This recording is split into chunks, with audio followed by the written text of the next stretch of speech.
So the talking about electric fields and electric charges is all well and good, but what we really want to know is how do circuits even work, man?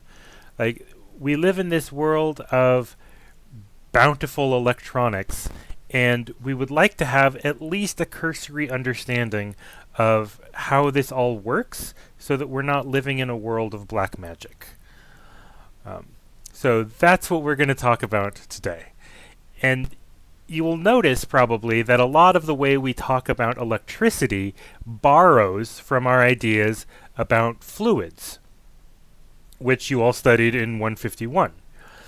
And that's not an accident, right? So the first scientists to really describe the flow of electricity, like Ben Franklin, described it explicitly in terms of fluids. In fact, Benjamin Franklin even called electricity a fluid which flows through wires.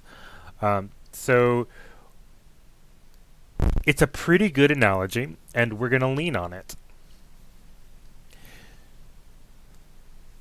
So imagine we have a pipe slash a wire. So also imagine that I can draw straight lines.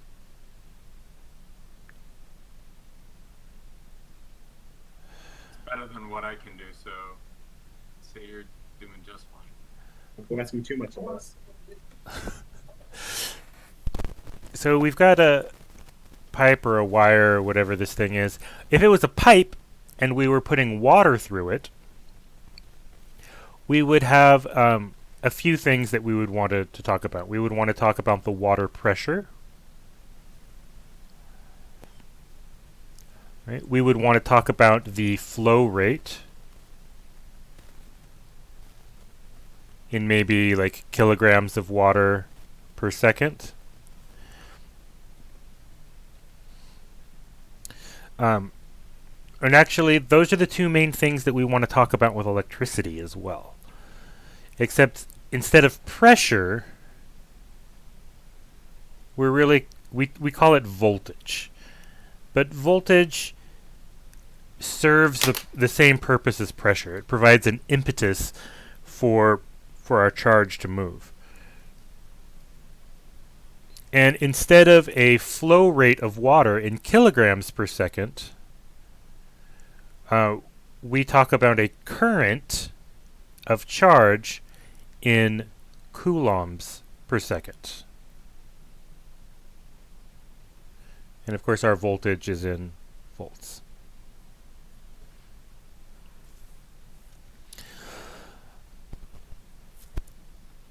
There are some nice pictures in the OpenStax book.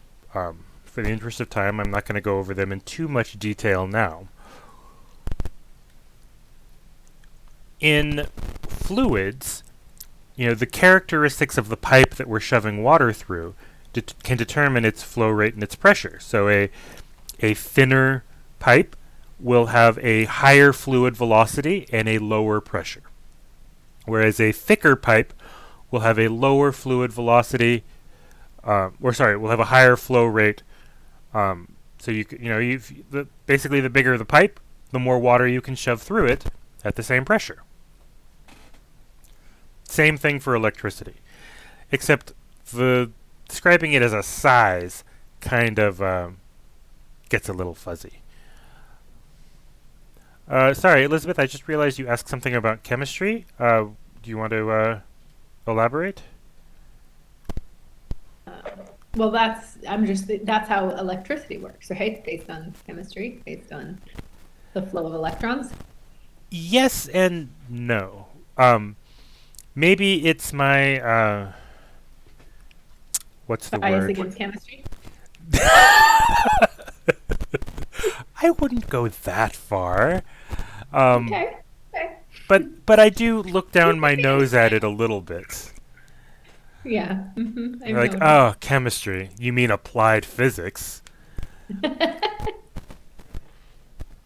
So, however, if we're talking about electricity coming from something like a battery, you're absolutely right to call it chemistry.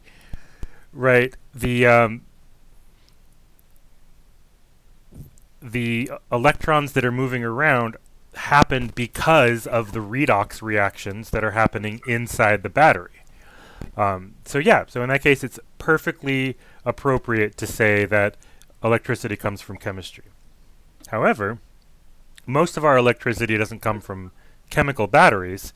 It comes from spinning magnets, which we will talk about in more detail in next week, 2 weeks, I think. So at that point, that's where I'm like, actually, maybe it's physics that makes most of electricity. All right, listen, physics is just applied math. There's this comic that I like. Let me see if I can find it for you all real quick. I've sent it to everyone in chemistry multiple times because it's the best. Because I can't sit through a chemistry class without thinking of it every time. If it's the one I'm thinking of, I'm pretty sure. It's let's see. So it's an XKCD comic. Let's see if I can just paste it on here. Boop. Oh, that's small. That's real small. Can I make that bigger?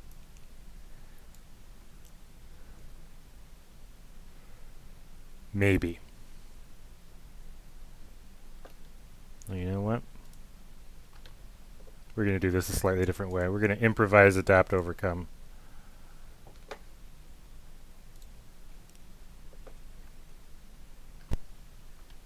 Stealing a military motto, I see. Well, I'm an Air Force brat from way back. All right, can everyone see my Chrome? Is it showing up? Did it crash WebEx when I tried to share? No, it's there. Okay.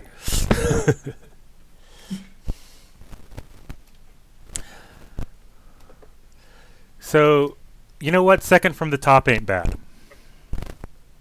I'll take it. Of course, that leaves the question is where are doctors on this list? And I think that's somewhere over here. But again, that's probably just my own bias. I thought you were going to do one of those includes all of them. Circle the whole thing. That's the doctor right there. All right. So, jokes aside,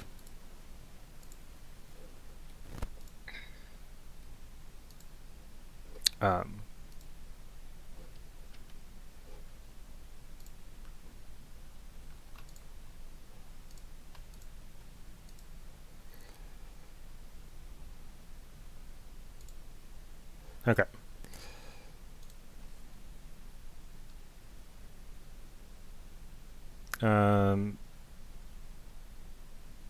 There we go. So jokes aside,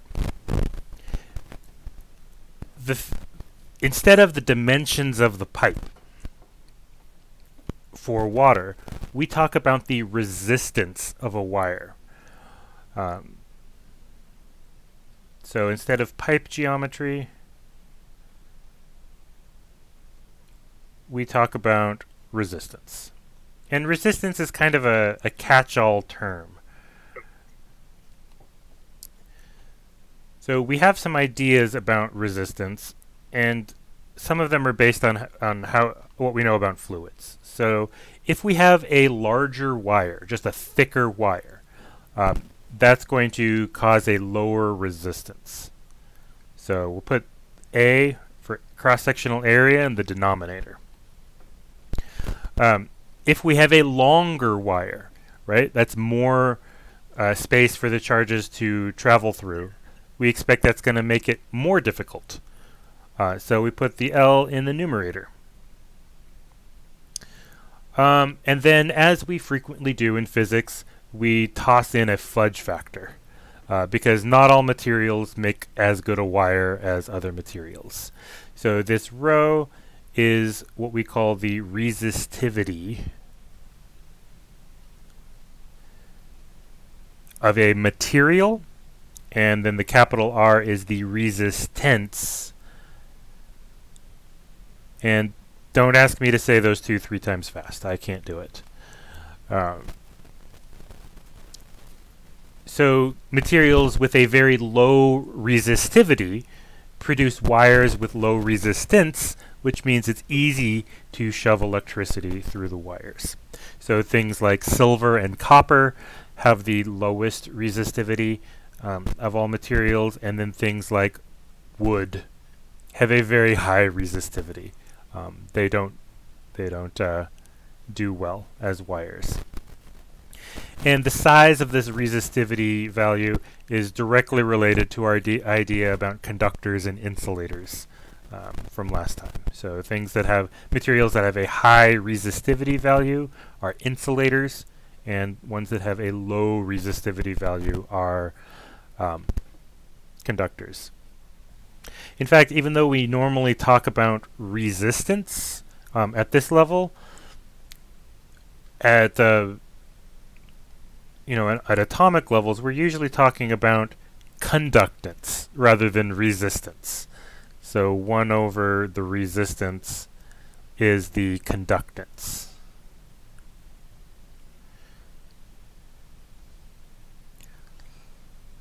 Right? And then we say that materials with a high conductance are conductors. And that's much more satisfying to say than materials with a low resistivity are conductors.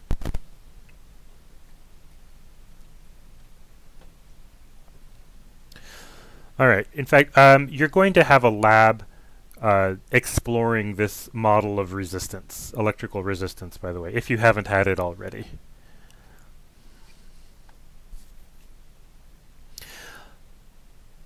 All right. So the reason we talk about resistance in this way is going back to our model for fluid flow, where pressure, like the more pressure you apply to a fluid system, the faster the water will flow. We do something very similar here, where the more voltage we apply to a system, the more electrical current we expect. And that is supposed to be a capital I. Before anyone throws shade at my handwriting.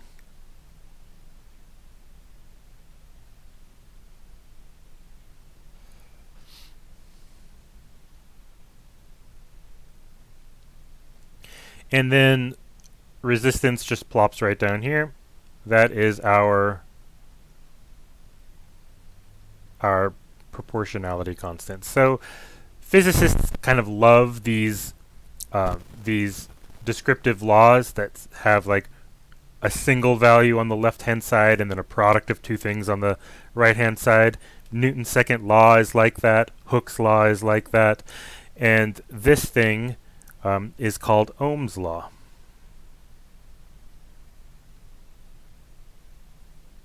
So again, we're continuing with the tradition of naming these descriptive laws after people. We're not nearly as bad about it as chemists are, but we have our fair share. All right, so while we're talking about current here, let's draw a simple circuit diagram. So in a simple circuit diagram, there's at least two pieces to the diagram. There is a voltage source, which is drawn with either one or two pairs of a short line and a long line. And there is a resistor, which we draw as a squiggly bit.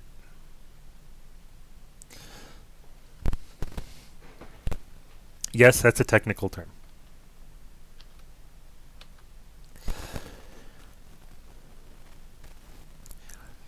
So the direction of current around our circuit goes from positive to negative. So this long side here, this is the positive side of our voltage source. And we draw a current as going from the positive side of our voltage source and ending up in, back in the negative side of our voltage source. Maybe this is a battery, maybe this is a capacitor. What's important to realize is even though we draw the current as going in that direction, if we're talking about electricity, that's not the direction that electrons move. So this convention goes all the way back to Ben Franklin, and he set down the convention before we knew it was actually electrons doing the moving. So even though we say the current in this system would be going clockwise, the actual electrons, right, the velocity of these electrons is going to go the opposite direction. Yes, it's confusing. No, we can't do anything about it until we invent a time machine and go back to kick Ben Franklin's ass. All right. Questions or comments before we move on? Just that escalated quickly. I may have a few historical figures that I bear a grudge against.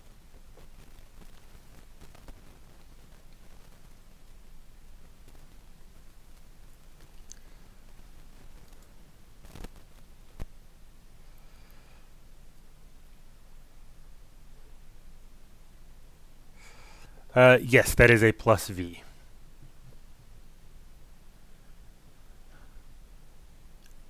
Thomas Edison's another one. Thomas Edison is definitely on the butt-kicking list.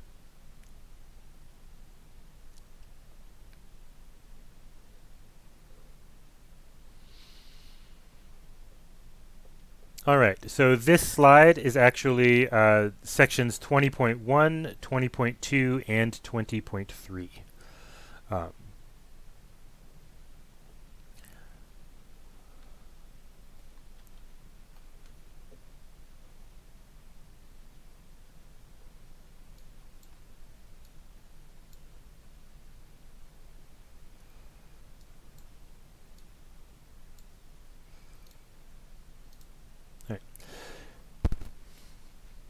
So that's the relationship between voltage and current. The next question we might want to ask is actually how much energy or power does that actually take? So note that power, if you remember from 151, is defined as the energy per time that you can deliver to an object, or that an object delivers to you. The only kind of energy that we've really talked about in this section is the electric potential energy. So the electric potential energy, one of the ways that we had to write it down, is the voltage that a charge of charge Q is moved through.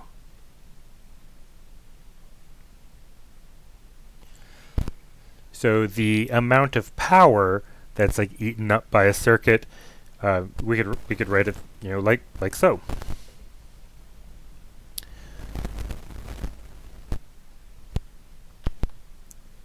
Now the thing that we're going to do here, the kind of clever thing we're going to pull, is that this Q over T is charge per time. That's exactly what we defined as current on our last board.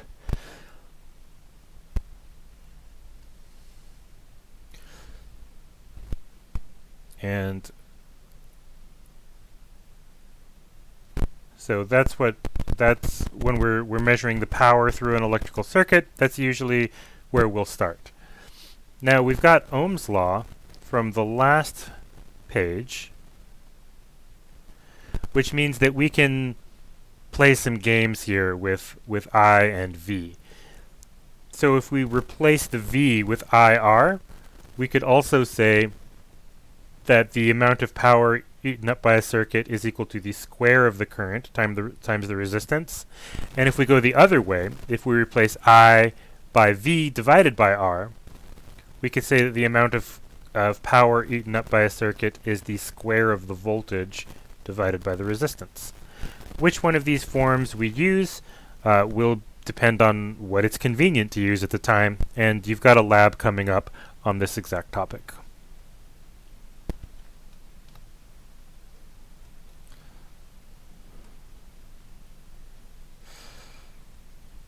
Alright, so that, by the way, is all of section 20.4.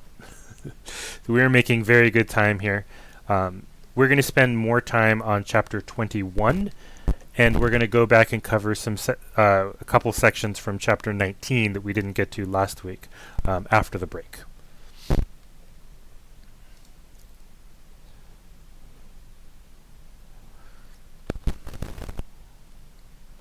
Okay.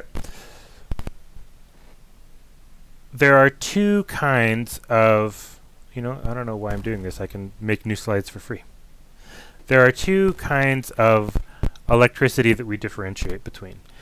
The kind of electricity that your electronics runs off of is called direct current.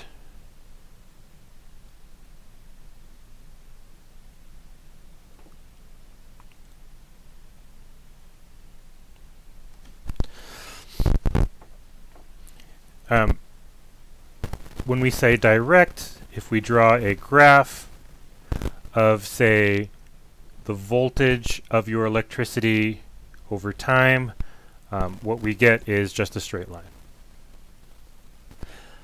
Your electronics like a steady voltage, right? If your voltage spikes too much, well, that's how you fry your computer. In fact, those of you that are around my age or older may remember actually having to go around the house and unplug all your electronics during a storm, because if you got a power surge, you could fry every electronic in your house. That's no longer the case. Most things have built-in surge protectors, but that used to be the case. I do remember that. Fun times. Especially since at one point I lived in Tornado Alley. Oh, yeah. My parents live in North Texas, and they still unplug everything when a storm comes along.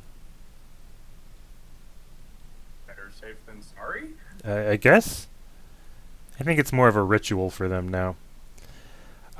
However, direct current is not what you get if you plug something into a wall socket.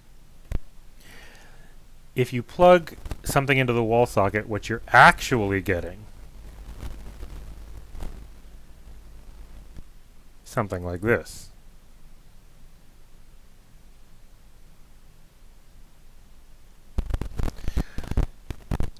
So, the time between these, between peaks for a wall socket here in the US is 1/60th of a second, which means that we usually say that the frequency of our electricity is 60 hertz. Right, so this is kind of a direct trace back to our audio stuff that we were doing before.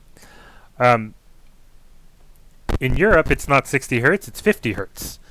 Right? So that frequency is a deliberate choice. And as we will see in a couple of weeks, the reason that we have 60 hertz electricity is because at the actual generators, the magnets which we are spinning spin 60 times a second. Like, that's just the speed of our turbines that we use in the US. So that's why we have 60 hertz electricity. And this also lets me tell you why I hate Thomas Edison. So, back in the day, Nikola Tesla and Thomas Edison had competing patents for electricity distribution. Thomas Edison actually founded the first electrical grid in New York, and it was based on direct current. Now, direct current, it kind of fizzles out after, based on distance. So you had to have generators relatively close to the customers that you were supplying, so that you didn't have to push the electricity through so much wire. Alternating current doesn't have that problem. In fact, you can move alternating current vast distances and lose very little of the energy. And Nikola Tesla had the patent for alternating current transmission. So Thomas Edison, knowing that he had patented the inferior technology, instead turned to scare tactics to convince people not to use alternating current. In fact, famously, he once electrocuted an elephant to death to show that alternating current was dangerous. And that's why Edison is on the butt-kicking list. You can't kill an elephant to make your point. That's just not okay.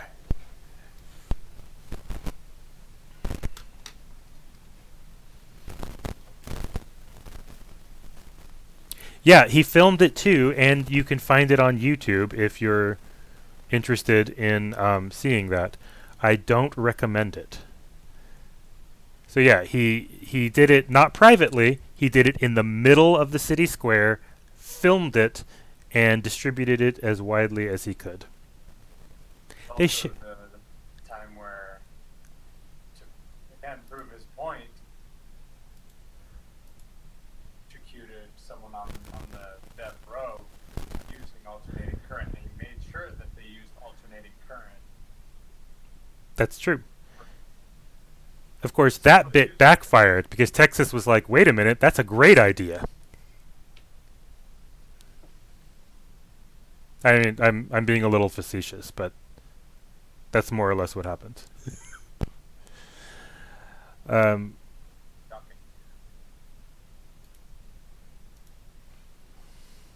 All right. So, are there questions or comments on the material that we have talked about so far today?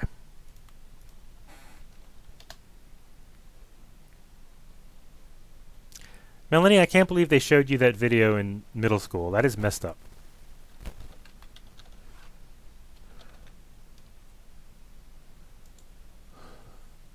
So, a while back, I was looking up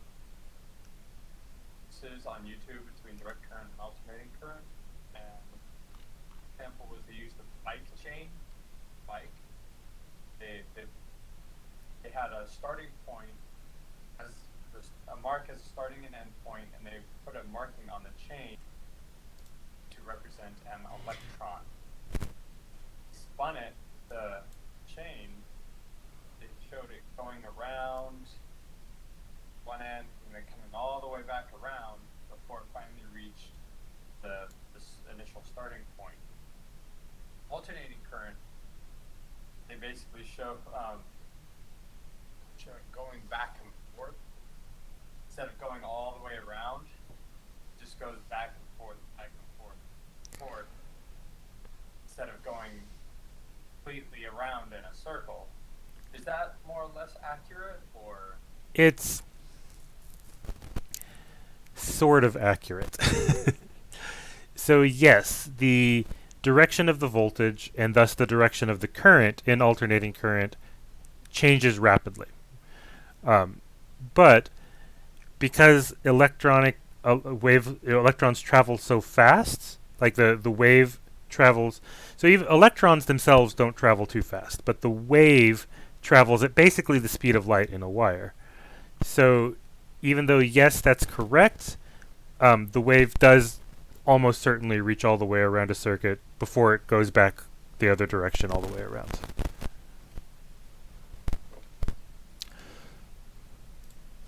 I have a video that I'd like to show you guys before we take a break.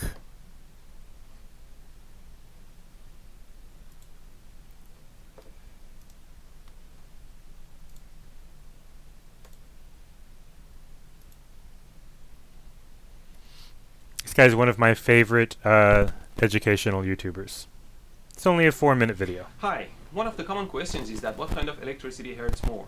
AC, alternating current, or DC, direct current? So I'm going to measure the electricity pain level on a human's body, which is myself. But first, let's measure the resistance of the skin on tongue and fingers for reference. So first, let's measure the resistance of dry skin. It's 600K and above. Now if I wet my fingers with my saliva, you can see it's 100K and above. If I measure the resistance of my tongue, it's 10K, 20K and above. So the resistance of the tongue is at least 30 times less than the dry skin, and it will feel the electricity at much lower levels, and for that reason I'll apply electricity to my tongue. I should tell you, I have accidentally zapped myself in the past many times and I kind of know what I'm dealing with. So you better trust me on this one and don't hurt yourselves. If you really want to know what electricity pain feels like, then take a 9-volt or less battery and put it on your tongue and you'll know. As I mentioned in my other video, a power supply like this one that can generate 70 amps doesn't necessarily hurt you at all if the voltage is set very low. Observe. No! Who the hell set this to 25 volts? Before using a power supply, always make sure its level is set properly. Let's try again, and this time I start from 1 volt, and I'll watch for 4 levels. When I start sensing electricity, when it becomes annoying, when it feels like torture, and when I can't raise it anymore. Here we go. I barely feel it at 1 volt.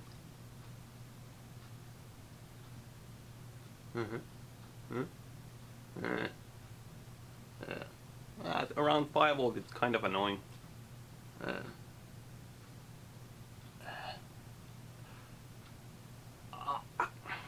Yeah, I would say around 9 volt it feels like torture. Although if you want to torture someone and make them talk, you probably don't want to hurt their tongue. And besides, you should never torture each other. Always remember, people in the first world countries never torture anybody. They always hire the third world countries to do the job. Unless, of course, if you're married.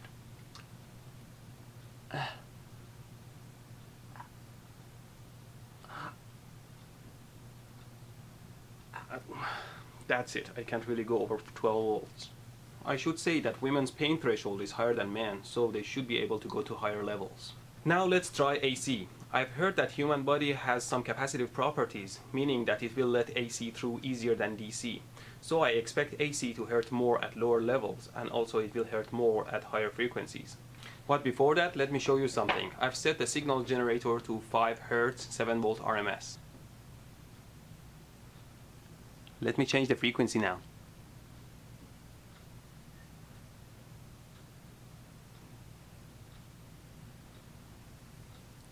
Nice. By the way, I can do this too. Now let's reduce the voltage level and increase the frequency all the way to 60 Hz. I shock my ass sitting on these live wires. Always clean up the lab, otherwise something will bite you in the ass. Okay, AC is starting at 1 volt. Huh? I can definitely feel it now.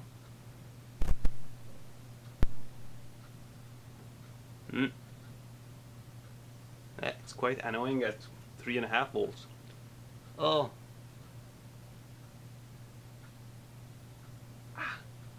It's torturing at 4.5 volts. Oh.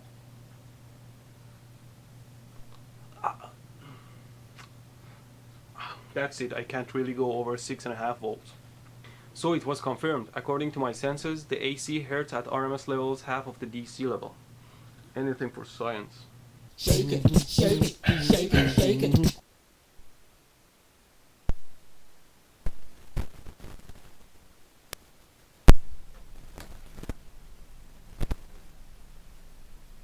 All right, thank you for watching.